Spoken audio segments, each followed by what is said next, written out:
let's talk about it. Let's talk about Thunderbolts. Get my B-roll going here. Florence Pugh. We're gonna have some lovely Thunderbolts B-roll rolling in the background while we talk about it. I love how confused you are by this. You almost didn't see it, so glad. I'm so happy I saw this movie. Look, let's get this out of the way first and foremost. Yes, Thunderbolts asterisk has been revealed to be asterisk the new Avengers. A lot of people who are surrounding Marvel comics and are super nerdy, and if you've been watching any speculative videos or anything like that, you maybe would have guessed this already. So it wasn't a huge surprise for me. My money was on that it was going to be the Secret Avengers over the New Avengers, but it ended up being the New Avengers. Regardless to say, the Thunderbolts came out this weekend. That's what the movie was when I saw it. And this film was such a pleasant surprise. I think coming off of... I actually took notes because I wanted to make sure that I gave y'all my fresh thoughts on this film.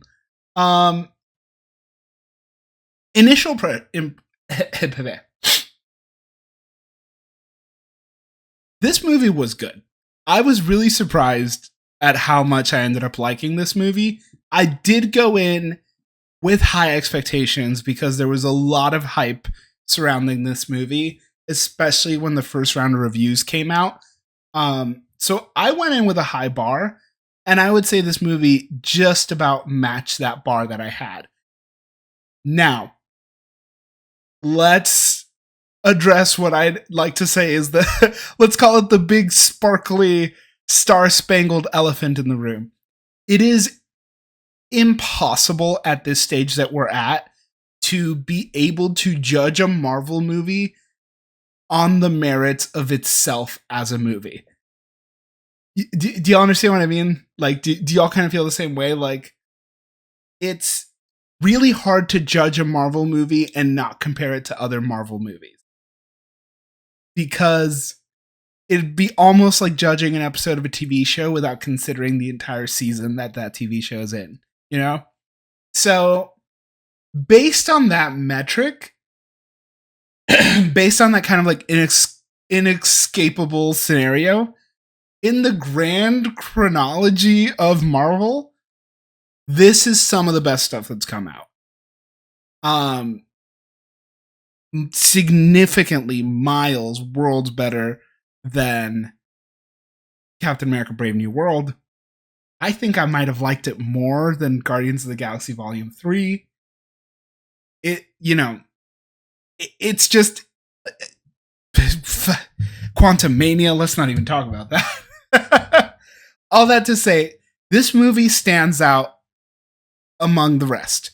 Other things that it does as far as being part of the greater Marvel universe.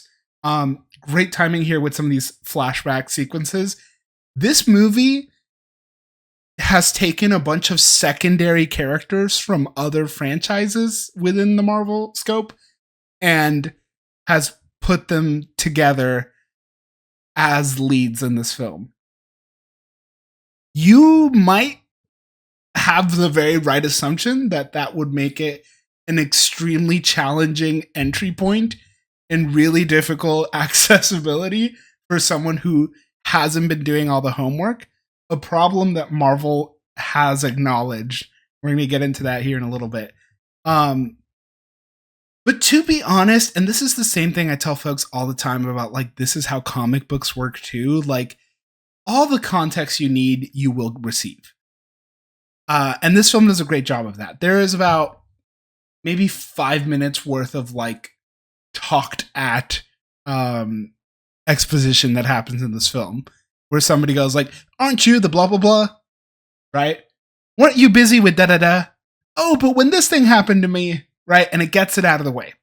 And if you've seen the movie, if you've seen the TV show, you know, if you've seen Falcon and the Winter Soldier, if you've seen Hawkeye, they if you've seen those shows, you get a little bit more reward for knowing. But if you haven't seen it, you're going to be fine. Yes, it is significantly better exposition than Brave New World, because Brave New World was essentially a sequel to a movie that had come out like 12 years prior. This movie really does stand pretty firmly on its own. Is this one of the best movies since Endgame? I love that you asked. We're going to get into that. I don't know if I believe that, but I might. That's kind of my question. So all that to say, within the greater context of the MCU, it certainly stands out amongst the rest. It's really accessible. It's a really good jumping on point. If you kind of have fallen off of Marvel since, Infinity War and Endgame, this is a great way to get yourself back in, which is why they're doing that asterisk New Avengers thing to let people know, hey, actually, you're kind of, if you didn't go see it opening weekend, you just missed an Avengers movie. Very clever marketing point. But on its own, it's a solid blockbuster movie. The effects are really good. The practical effects, the stunt choreography, the fight sequences are so good. And coming off of a Marvel movie where you have CGI Red Hulk fighting CGI Flying Wings Captain America, where nothing feels real, the stakes don't feel real. So much of this film being done with an emphasis on practicality and with an emphasis specifically on a long form fight choreography, longer shots where you can see the action take place and you can actually see you can see the fights playing out. You can actually see what people are doing. You can really feel the action and really feel the intensity. Marvel lost a lot from that Hulk, let me tell you. They lost a lot of trust and they lost a lot of money. So aside from like a couple moments in this movie, actually that's perfect timing, like that, like some building falling apart sequences, most of the action on this movie felt extremely practical. They even do some really cool stuff that we can talk about in spoilers for a little bit. But even comparing this, I watched Black Widow the day that I went to go see this movie to kind of remind myself, because I knew that Florence Pugh was going to be kind of the main lead of this film. Man, the final fight sequence in Black Widow and how much that's just all CGI and they're just standing on green screens, you can really feel that. You feel it with Quantum Mania, and even like we're talking about Black Panther earlier. Black Panther, I think, is one of the better MCU movies, but the entire final fight sequence feels like PlayStation 3 graphics. You know what I mean? So watching a movie where like there's a good emphasis on practicality, and even the like final act was a very practical, real stage moment, it really just made things feel so much more grounded and just added to all the intensity on top of an incredible emotional intensity that I did not expect from this film. This film is about depression. This film is about anxiety. This film is about suicide and the grief and fear and everything that comes from all negative self-thought. And this movie does a great job of comparing all of those really hard and heavy and real human themes with the fun, intense, and like quippiness that you can expect from a Marvel movie, without like, one, without taking itself too seriously, and two, without like completely disservicing the actual heavier themes that they're getting at. And I think 95% of that falls on Yelena, falls on Florence Pugh. It is no lie to anyone that it is no surprise to anyone that Florence Pugh is like a generational actor. She's incredible. She could lead any franchise. And she is the like cornerstone of this movie. She has such deep, intense moments, but she's also so fun and so cool, and you just like want to be her friend the entire movie, and you get the sense that all these other characters want to be her friends too. Um, and that's so refreshing for like a lead, where it's not a movie telling you this is your main character, you have to like this character. It is just a character that is extremely engaging. Um, David Harbour as Red Guardian, a surprise runaway for me in this movie. I thought Red Guardian was low-key pretty annoying on Black Widow, and on a rewatch, I was like, oh, yeah, no, he's still pretty annoying. But in this movie, he was phenomenal. He was an incredible comedic relief. He was somehow like the heart of the whole movie. And it's just so charismatic and so fun. I really love Red Guardian. Like that scene there where they're embracing was such a heartfelt scene. Like I felt like, well, I didn't cry, but I felt a little like, like it really got me. And then of course there's Bob. Louis Pullman is Bob. I'm not going to say too much outside of spoilers, but Louis Pullman completely surprised me in this movie. I had no idea what to expect from him. And the real intensity that he brought to some of the heavier themes that this movie brings, while still channeling some of that fun Marvelness, was great. And I'll probably talk about that more in spoilers. There is one thing about Bob that I will say, is that originally, before the strikes took place, Steven Yeun was cast as Bob, and the entire movie, every scene Bob was in, I was like, man, that would have been so cool if it was Steven Yeun. Oh, he would have done that so well. He would have been so good at that part. Louis Pullman did great, and I think this is gonna do wonders for Louis Pullman's career. But oh man, Steven Yeun would have been so great. Oh my gosh, have you seen, this is totally derailing, have you seen the clip of Sebastian Stan doing the Marvel Rivals Armed and Dangerous again? It is, you can tell, it's almost like they have a gun to his head. Let me find it, Sebastian Stan Marvel Rivals. Let me find it, because he looks miserable. They really... We'll see. See if this they is got a good, Sebastian Stan to say the line. For promo for Thunderbolts, they got Sebastian Stan to say the Winter Soldier line from Marvel Rivals. Specifically, I'm dying of laughter. Again. And look, he just doesn't want to be there. Armed and dangerous. Again. I mean, the dude... I guess so. Someone's standing on the other side of the room, like, say the fucking armed and dangerous again.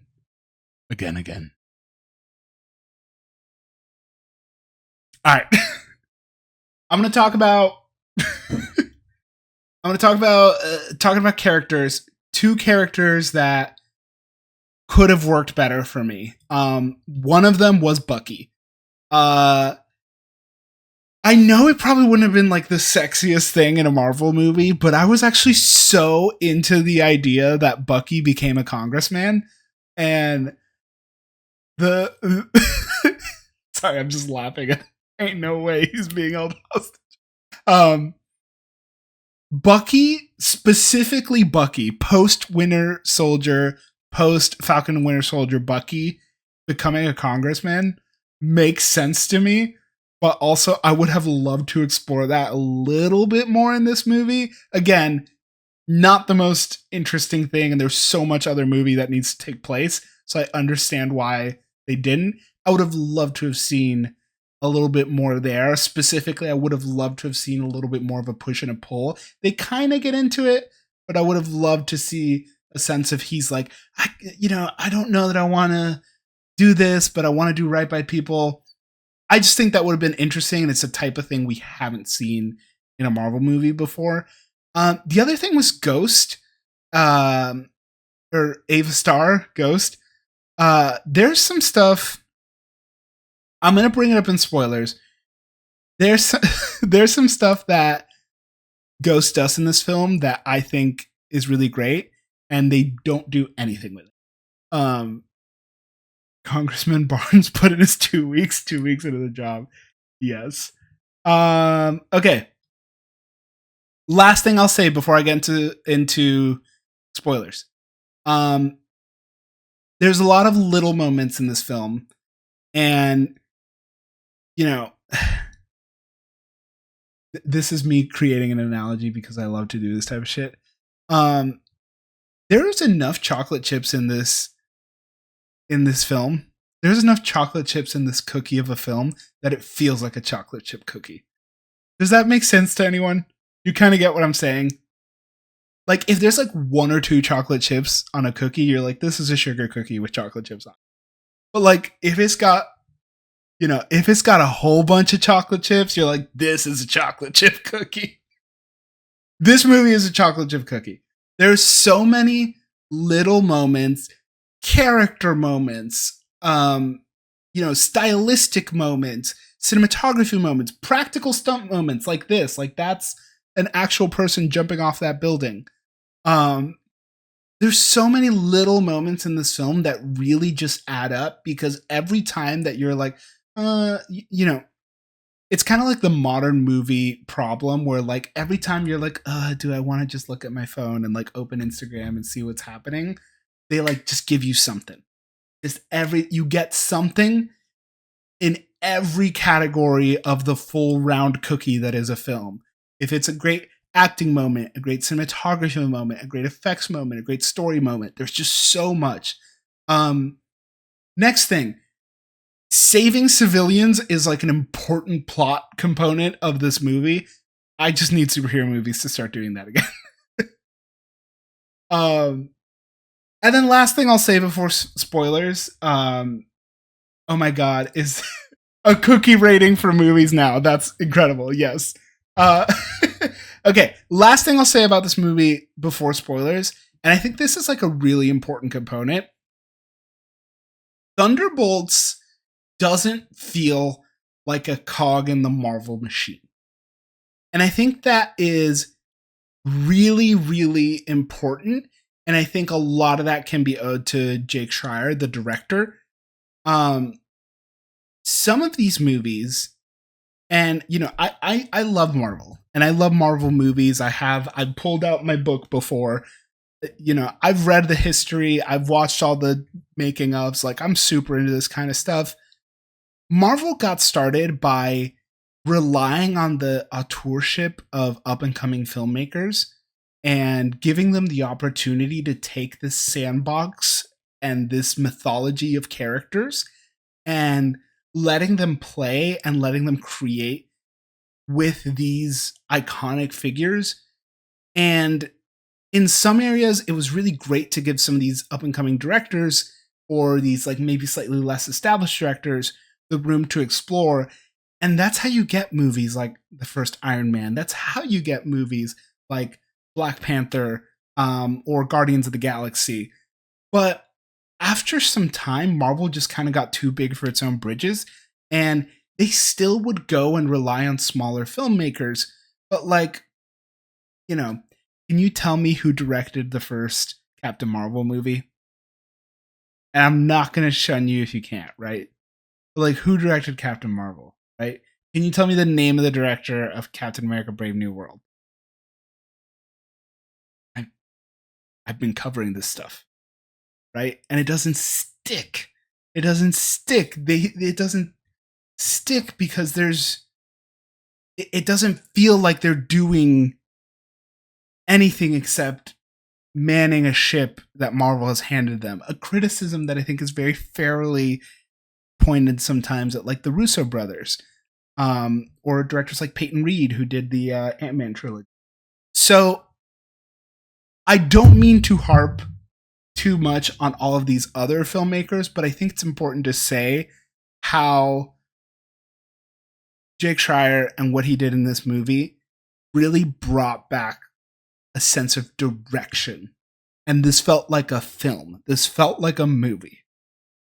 Outside of just, another cog in the machine. So overall, I think this movie's worth watching. If you like Marvel movies, 100% go watch it. If you like action blockbusters, 100% go watch it. If anything that I said sounds interesting to you, go watch it. If you just want to see what like an indie filmmaker could come up with when they say, hey, make a movie with these characters, go watch it.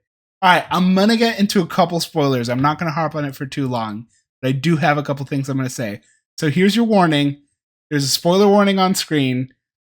If you're watching live, just mute the stream until you see spoiler warning go away, and I will give you a little bit of a buffer. If you're watching the YouTube video, skip to the next section. It is PG-13. It is not R-rated, and it did not need to be. It did not need to be. Okay. Spoiler warning. Okay. One of my complaints about this movie was Ghost.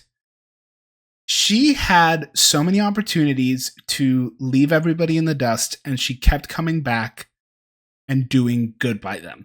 And I thought that was so fascinating and spoke so well to her character and so well to her motivation. And like they just like didn't go anywhere with that. That was so frustrating. And today I just found out that apparently the original plan wasn't that Taskmaster wasn't going to be killed.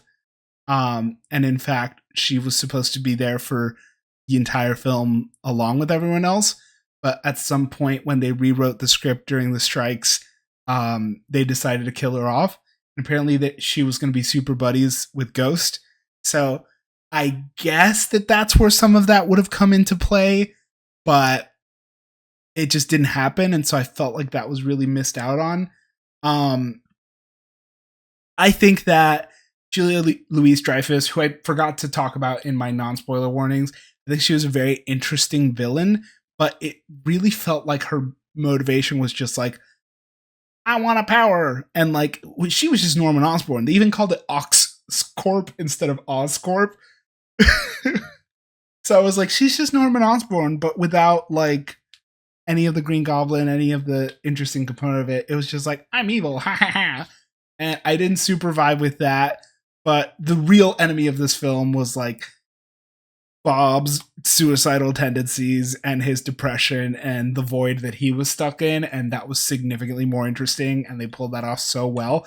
The final fight sequence taking place in small rooms that are practical sets was so good and so interesting.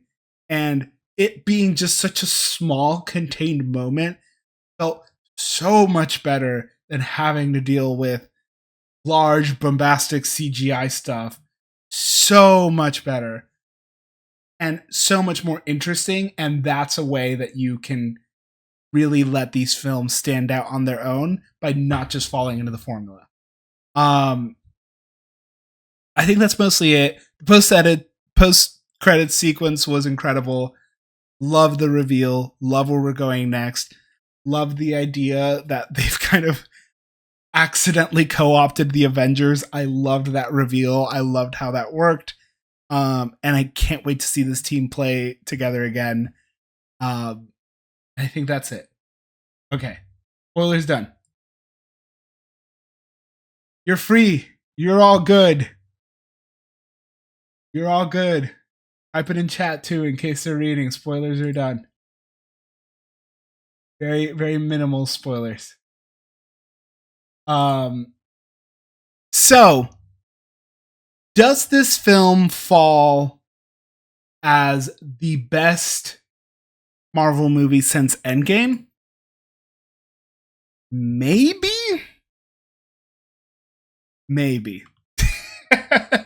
In either case, I really think it's worth a watch. Go see it on the big screen if you care about seeing movies on the big screen. If that's not really something that matters to you, and I say this with all the love in my heart as somebody who thinks you should always go to the movie theaters, if it doesn't really matter to you to see it in the movie theaters, wait for this on streaming. This is gonna be solid like Thursday night watch at home. So yeah, I liked it a lot. I like Thunderbolts. I think you should go watch Thunderbolts. And that's my review. I think I gave it 4 stars, 4 out of 5 stars on Letterboxd. 8 out of 10 if you want to call it that. B plus. This movie a B plus. If y'all want to know where to find me and when I'm going live, the best place to be informed with that is on my Instagram, at JupyGorg everywhere. It's a very unique name. Not too many people tried to steal it from me. I usually post on Instagram when I'm going live. You can follow me on Twitter too. I got some hot takes there whenever I'm not live streaming. I am live most Mondays. I can't say every Monday because I missed last week. But y'all can follow me here on Twitch, YouTube, all the other platforms, here to talk any and all movie news, especially when it comes to the nerdy movies. If you stuck around for the whole stream, I really appreciate you. Tell your friends, let them know that there's a guy here with a lot of hot takes about She-Hulk who would love to argue with you in the chat. But other than that, if you have any other movie or show recommendations that you want me to talk about, you see any trailers or any movie news that come out that you want me to watch, pop on by in the chat and let me know, or send them over to me on Instagram or Twitter. But folks, thank you so much for hanging out. I hope you have a fantastic rest of your week, and I will see you all next time. Good night. Goodbye.